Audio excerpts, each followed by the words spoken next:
I have a Mercedes turbo diesel here that's got a rather violent shake at idle. And I know from the emails I received, this is very common, a frustration that people deal with. They say, I just can't get my diesel to idle smoothly. Maybe they start it up and it idles smoothly, but then when it gets hot, it starts shaking, or when they get off the freeway, it's shaking.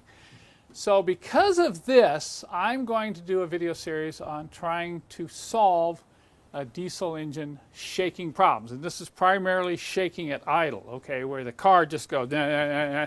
And we'll go through this and we'll talk about a number of different causes and the parts that you'll need to fix the problem. Now in this case, this car has had a lot of work done to it, and the owner is very frustrated. It's a low mileage, remanufactured engine, probably got 100 to 120,000 miles on it. The compression has tested okay, because really, if you have a shaking diesel, that's one of the first things you want to do is adjust the valves on these older models that have adjustable valves, and then do a compression test. Because if your compression is unequal or you have a weak cylinder, you can throw all kinds of money at the problem and you're never going to fix the shake. You may just have to live with it, short of overhauling the engine. But in this case, we know the health, the camshaft is good, the timing chain is right, the compression checks all out between 360 and 400 pounds. So we're going to go after this problem. Now, I first want to have you hear it, and maybe we'll even try to demonstrate just how this shake is happening on this engine. Then I'll come back and we'll talk about what's next, okay?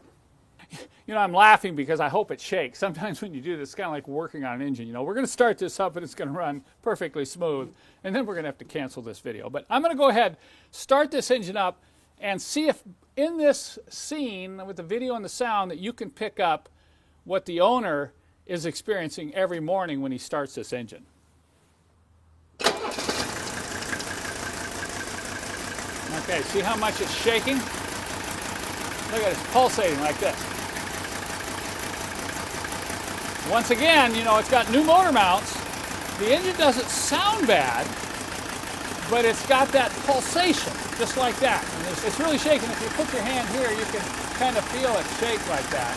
Now let's just race it up to see how the engine sounds. Once it comes off idle,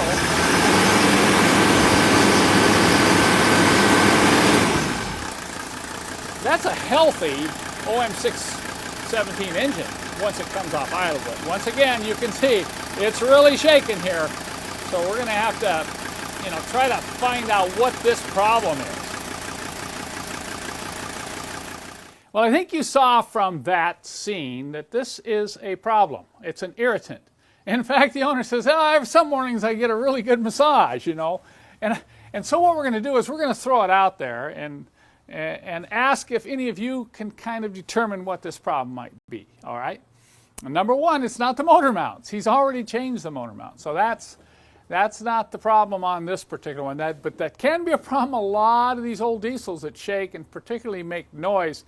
One of the things that you can tell when the motor mounts are bad is that it'll make clunking sounds when the engine shuts down, because the mounts are sometimes hitting metal on metal. The rubber's gone. Okay, so give it your best guess. Kind of maybe some of you have dealt with this kind of problem before, and it's not something real obvious. Maybe share what you found was wrong with your own old Mercedes diesel engine, and we're going to come back and kind of troubleshoot this together. Now, the first thing we're going to do,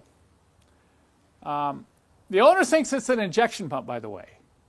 And I've had this a lot. People say, oh, I needed a new injection pump. Well, in all the years I've worked on Mercedes diesels, I've only changed 2 injection pumps. These injection pumps are very robust, and they'll go thousands and thousands of miles, but they're also very expensive and difficult to change. So don't run out and just, oh, it's got to be the injection pump. You know, narrow it down. There's some things we're going to do here, because we're going to find out. We're going to really narrow this down, do some things that aren't so difficult, and then if it is an injection pump, at least we're going to know it before we start tearing it off the engine. So the very first thing we're going to do this afternoon, and then we'll come back tomorrow and report in if there's any difference. We're going to change the fuel injectors. I have a known set of good fuel injectors. Now, we're not even going to bother testing these on the bench or anything. We're just going to replace the fuel injectors today and not do anything else. And then he's going to drive it for a day and see what happens, and we'll report back on those findings and find out whether those fuel injectors made any difference at all.